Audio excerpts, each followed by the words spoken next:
Buen día, ¿cómo andan? Bueno, un gusto verlos.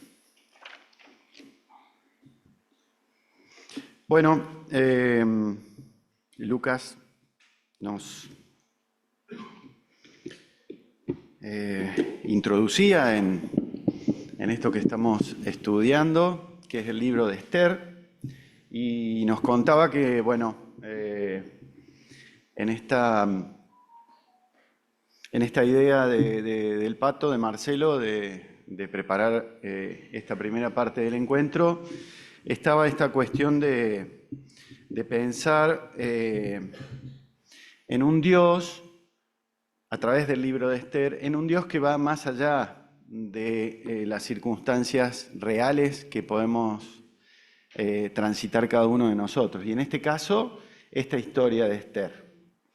Un poco cuando en el equipo pensamos este libro, fue esa una de las decisiones, de ver cómo más allá de cualquier circunstancia, Dios está por encima de todo eso, podamos verlo o no, podamos detectarlo en ese momento, podamos tenerlo claro, podamos ser conscientes en ese momento de que Dios está sobre cada una de las cosas o no, Él está ahí, a la distancia, con el tiempo, en una mirada hacia el pasado, vamos a descubrir que Dios está ahí. Y no solamente para el libro de Esther, sino para cada uno de nosotros, porque nosotros somos en definitiva similares a estos personajes que aparecen en el libro de Esther.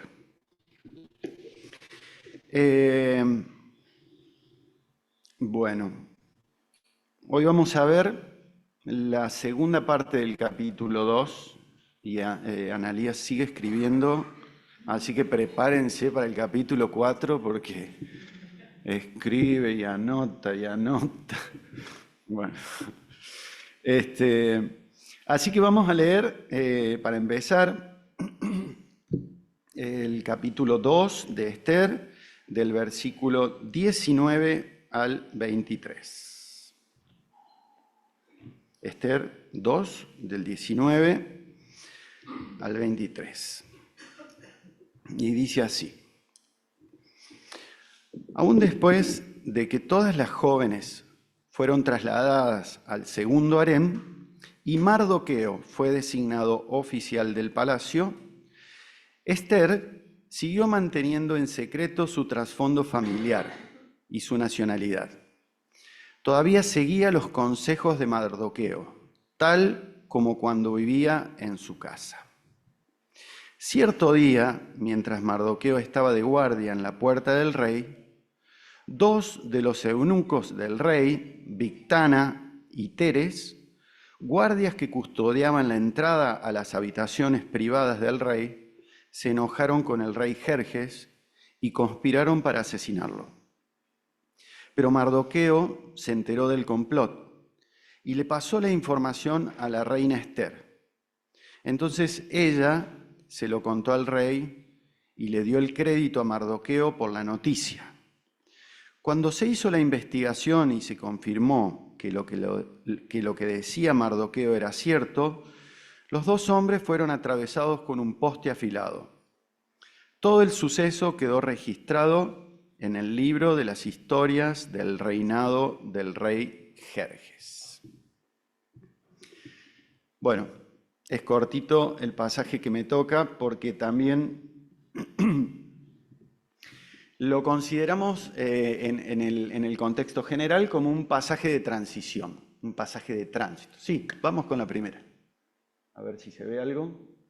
¿Otra vez? Ahí va a arrancar. Ahí arrancó. Ahí está. Bueno, decía que lo consideramos como un pasaje de tránsito porque en realidad lo que hace es, con un acontecimiento, que puede ser menor o mayor en la importancia del texto, es un nexo entre lo que pasa en la primera parte del capítulo 2, que Cecilia nos compartía, y lo que va a pasar en el capítulo 3, que Nico nos va a compartir. Y acá hay una particularidad para que nos podamos ubicar en el tiempo y ver cómo son también los tiempos, tal vez en la Biblia, de un versículo a otro. ¿Sí? Entonces, fíjense, Asuero reina, tiene 22 años de reinado, del año 486 a.C. a 464. Es difícil entenderlo para nosotros que vamos avanzando, es difícil entender estos números que van retrocediendo. Luego de 3 años de que Asuero comienza a reinar, Basti, en el 483 a.C., es destituida. O sea que Basti estuvo 3 años, podríamos decir, o no, como reina. Luego de que Basti fue destituida, que era lo que nos contaba Analía, y que fue coronada reina, pasaron 5 años. ¿Sí? Del 83 al 78 a.C., en eso que aparece de un versículo que termina el capítulo 1, dice que Basti fue desterrada, al otro capítulo que aparece pasaron 5 años. Y lo que vamos a ver hoy, vamos a la otra, tiene que ver, uno más, ahí está, tiene que ver con algunas claves o algunas cuestiones que tienen que ver con este texto. Vamos a tener hoy un pasaje, así como es breve en el desarrollo, también bien acotado, porque hoy nos vamos a tomar un poco más de tiempo para celebrar la Cena del Señor. Entonces vamos a tratar de ir lo más rápido posible. Entonces, como una de las características, destaqué aquí fundamentalmente lo que le pasa a los personajes. Mardoqueo en el texto explica que es designado oficial del palacio. ¿Sí? Él estaba en el cautiverio o estaba como un esclavo en el imperio persa, en una posición dentro del palacio, pero a raíz, suponemos, porque no lo dice el texto, que de que Esther es coronada reina, él también toma un cargo de mayor importancia. Dice que se le da más responsabilidad a Mardoqueo en ese momento. Esther es coronada reina, sin embargo, no existen, dice el texto en los primeros versículos, que ella, coronada reina, no cambió su manera de ser con Mardoqueo. Su relación con su padre primo, que lo aclaramos, ella queda huérfana y Mardoqueo, su primo, la adopta como hija y la cría como hija. Entonces, desde el momento de que ella es reina, no cambia su relación de afecto y de cotidianidad con Mardoqueo. Aparecen los eunucos también como custodia íntima del rey. Si Mardoqueo estaba a la puerta del rey, los eunucos estaban a la puerta de las habitaciones del rey. Hay como 2 lugares diferentes. También vale aclarar que los eunucos eran hombres muy particulares que sufrían castración, ¿sí? Podía ser una castración de los testículos solamente o directamente de todo. Era una costumbre en aquella época por una cuestión de las reproducciones que podría llegar a haber. Los harenes eran muchas mujeres y por ahí había muchas mujeres para una sola persona, en este caso el rey o algunos otros. Y Mardoqueo asume la responsabilidad de su trabajo. Me parece que nos pasamos. No, está bien. Mardoqueo asume la responsabilidad de su trabajo con esta nueva designación que le dieron. Dice el texto también que los eunucos conspiran contra el rey, ¿sí? Intentan asesinarlo. El texto no lo dice, el reverso, que es lo que nos proponía Analía que hagamos. En cada texto hay un anverso y un reverso. En el reverso del texto podríamos imaginar de que realmente para que dos personas de la confianza del rey, imagínense, estaban en la puerta de los aposentos del rey, o sea que lo veían cara a cara constantemente, quieran conspirar para asesinarlo. Algo grave tiene que haber pasado. Hay algunos comentarios que pueden hablar de eso, pero que realmente no son, no me llenaron de satisfacción en el sentido de que haya una certeza de por qué se produjo eso. Mardoqueo asume la responsabilidad de su trabajo y sin acceso al rey, dice el pasaje, porque Mardoqueo estaba a las puertas del palacio, pero sin acceso al rey, acude a Ester como canal para poder transmitirle al rey la noticia. Y aquí hay algo interesante, porque evidentemente esta situación que estamos viendo en este pequeño pasaje se va a repetir en el capítulo 4, el famoso capítulo 4 de Analía. Se va a repetir ahí, exactamente o muy parecida. Esta situación donde hay una cuestión en foco y los participantes, en este caso los protagonistas, tienen que llegar al rey y lo hacen de diferente manera. En este caso se ve o se analiza esta llegada al rey como algo no extremadamente complicado.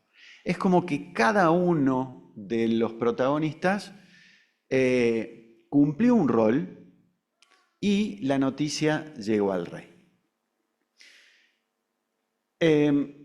Evidentemente también el pasaje demuestra de que no se andaban con chismes, porque por más que la noticia la haya traído un oficial del palacio, se inicia una investigación. No es una cuestión arrebatada de agarrarlo los dos eunucos y no sé cómo habrá sido el proceso, pero se inicia una investigación. Y esa investigación arroja que Mardoqueo estaba en lo cierto. Por consiguiente, los eunucos son ejecutados. Algunos dicen con la horca. En la época esta se acostumbraba también el rey Jerjes a empalar a las personas que estaban castigadas o eran culpables. Como vemos, no son cosas simples, ¿no? Son cosas muy crueles, propias de aquella época y de una cultura extremadamente dedicada a la guerra, constantemente en guerra, constantemente había una necesidad de expandir su imperio de alguna medida a cualquier costo. No importaba el costo que había que pagar para eso. Vamos a la siguiente. Bueno, esto que veíamos es un resumen bastante escueto de lo que pasa y lo que dice en el texto. Seguramente dice más cosas, pero he elegido esto. Y como conclusión del texto, el hecho significativo del pasaje es que Mardoqueo le salva la vida al rey, porque independientemente de las circunstancias y de los hechos que se van dando, Mardoqueo le salva la vida al rey. ¿Por qué? Porque entiendo de que Mardoqueo honra su trabajo. Mardoqueo en su trabajo de oficial de la puerta está atento. Responde Mardoqueo a una situación conflictiva, porque podemos entender también de que estaba en el ámbito de sus compañeros de trabajo, de que estos dos muchachos, Bigtana y Teres, también eran guardias, tal vez en otro lugar, pero dentro del palacio, y eran compañeros de trabajo, y sin embargo Mardoqueo honra su trabajo. Podemos mirarlo desde varios puntos, pero hay una decisión personal que podría haber sido un chisme. Evidentemente él ahondó en esta cuestión. Ahí también dice que Esther es un canal. Y es un poquito lo que decíamos antes. Esther, en este caso, en esta segunda parte del capítulo, en la primera parte Esther es la protagonista principal, en la segunda parte del capítulo, ya siendo reina y con todas las posibilidades y con todas la ley o con todo lo que se les ocurre encima, podría tener otras actitudes porque era reina y podría haber cambiado su manera de ser, sin embargo no lo hizo. En esta cuestión, ella, luego de ser reina, actúa como facilitadora, actúa como canal, en un segundo plano, más íntimo, porque evidentemente, y lo que decía recién, en el que vamos a ver en el capítulo 4, en este caso, evidentemente demuestra de que Esther tenía acceso al rey y que no era complicado tener acceso al rey. En el capítulo 4 tiene otro condimento fundamental que ya lo vamos a descubrir. Y como último, en esta parte queda registrado este suceso. En el texto que tengo acá lo dice en negritas. Y me llamó la atención, me parece que es importante esto porque Marcelo nos decía, o cuando charlábamos, creo que lo dijo también acá, de la importancia de ir dejando registros de las cosas que se van haciendo. Nosotros ya hemos perdido esa costumbre, pero fíjense que tenemos el texto bíblico gracias a eso, a personas dedicadas a ir registrando los hechos, tal vez un hecho que no tiene nada que ver, absolutamente nada que ver con el reino de Dios y con teología ni con nada, sino simplemente un hecho histórico que ha sido registrado.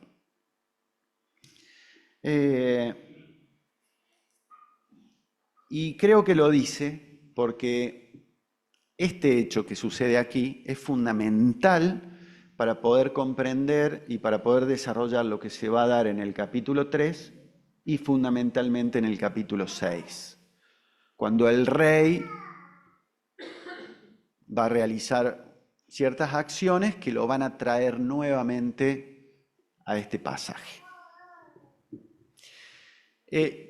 La próxima.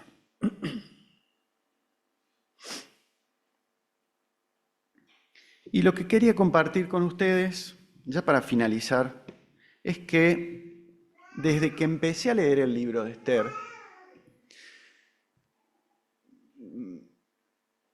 tuve la sensación, tuve la convicción de que Esther es un libro de conductas y de comportamientos, de distintos personajes que nos van mostrando sus conductas y sus comportamientos prácticamente sin hablar. En estos dos capítulos que estamos viendo, hay muy poquitos diálogos. El texto es narrativo y hay muy poquitos diálogos.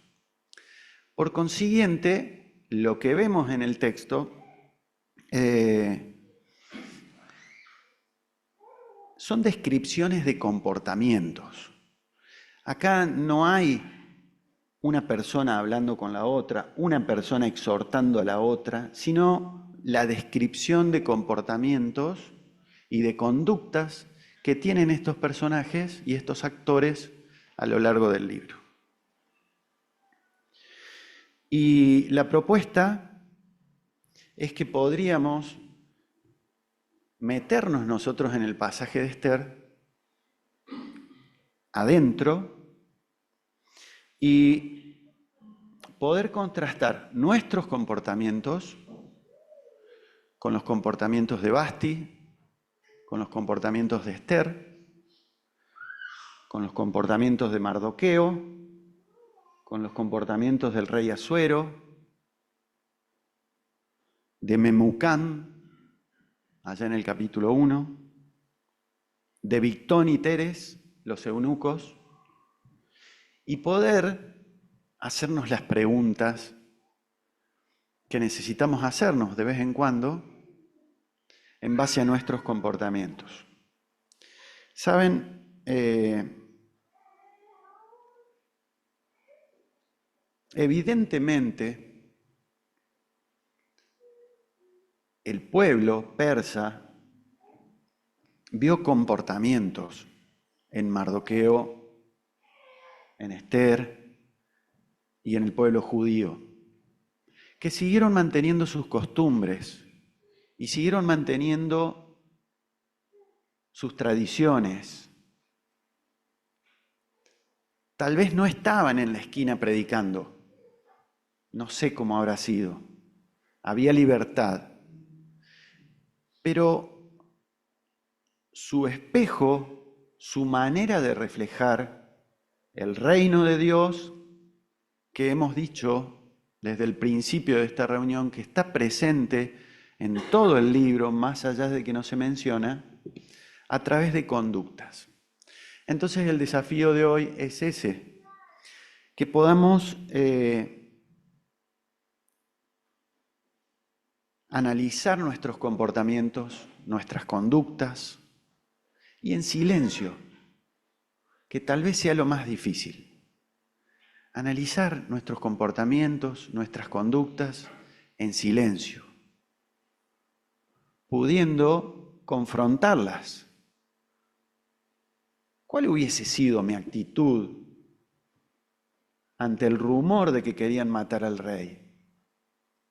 ¿Cuál es mi actitud cuando están bardeando a un compañero de trabajo injustamente? Hay un montón de actitudes que son espejo en este libro y en este pequeño pasaje, que son espejo de nuestra realidad cotidiana. Que son espejo de nuestra realidad cotidiana. Nunca el texto es totalmente explícito y es más fácil, obviamente, que el texto nos diga lo que tenemos que hacer y escuchar. Esther va a requerir de nosotros, todo el libro de Esther, que investiguemos en nosotros mismos si queremos aprender y si queremos crecer un poco. No nos va a dar recetas, no nos va a dar ejemplos extremadamente claros, no nos va a dar doctrina, pero sí nos va a dar espejos en los cuales podamos reflejarnos, o al menos mirarnos. Así que, interesante ejercicio. Sin el uso de la palabra, solo comportamientos, conductas. Los animo a que podamos interpelarnos con esto sin palabras, sin poder defendernos, simplemente desnudando nuestros comportamientos. Y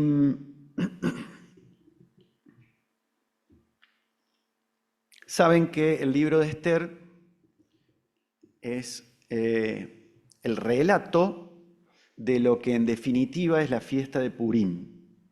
¿Sí? ¿Qué es la fiesta de Purim? Es la fiesta de la liberación que se produce a partir de esta liberación que Dios provoca en el pueblo judío.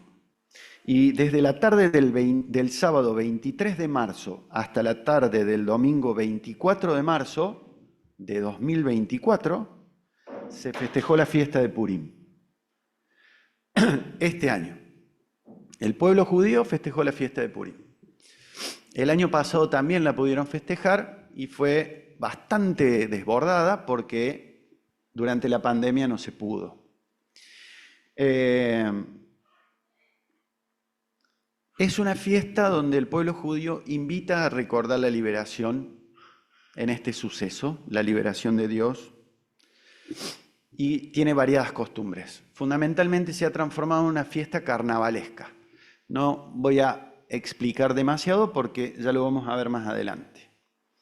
Pero sí es una fiesta donde se baila, donde se disfrazan, disfraces muy coloridos, donde se hace mucho ruido, donde cada vez que se dice la palabra Amán, suenan campanas y cosas como para acallar el ruido de esa, porque aparte tiene otros significados de sonido la palabra, no solamente del nombre del verdugo, digamos, del pueblo.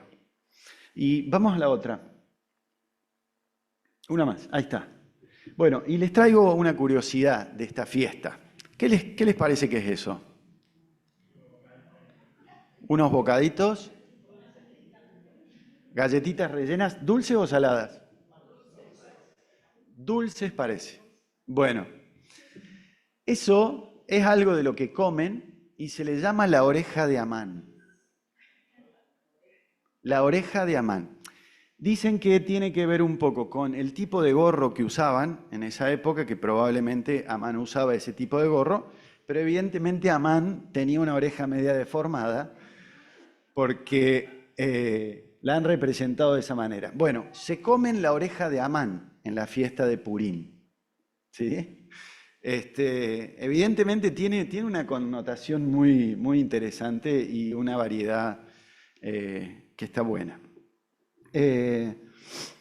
Y dejando un poco ya Esther y metiéndonos en esto que vamos a hacer ahora, en un momento de la historia Jesús también nos invitó y nos llamó a nosotros a celebrar, junto con el pueblo judío. Y nos llamó a celebrar la liberación. Nos llamó a través de otros símbolos. En aquel caso es la fiesta de Purim, con algunos símbolos, con algunas simbologías que representan esa liberación. Y en este caso que nosotros vamos a pensar ahora y vamos a compartir con otros símbolos. El pan y el vino, el cuerpo de Cristo y la sangre de Cristo. Y estos símbolos que nosotros tenemos acá representan el sacrificio concreto que Dios y Jesús en primera persona hace y conduce a nuestra liberación. Entonces, este momento es el momento de recordar, de celebrar, de hacer memoria y hacer memoria de esta liberación que Dios produce en cada uno de nosotros en este tiempo. Así que los invito a que tengamos un tiempo para disfrutar y recordar esta celebración. Nos vamos a tomar un tiempo, vamos a cantar unas canciones que tienen que ver con esto. Y después me gustaría, si se animan, que 3 o 4 o 5 podamos orar por este tiempo, podamos compartirlo, podamos expresar lo que significa esta liberación y este sacrificio que Jesús hizo por nosotros, por cada uno de nosotros en este tiempo. Y luego vamos a participar de los símbolos. Así que les agradezco mucho. Que Dios los bendiga.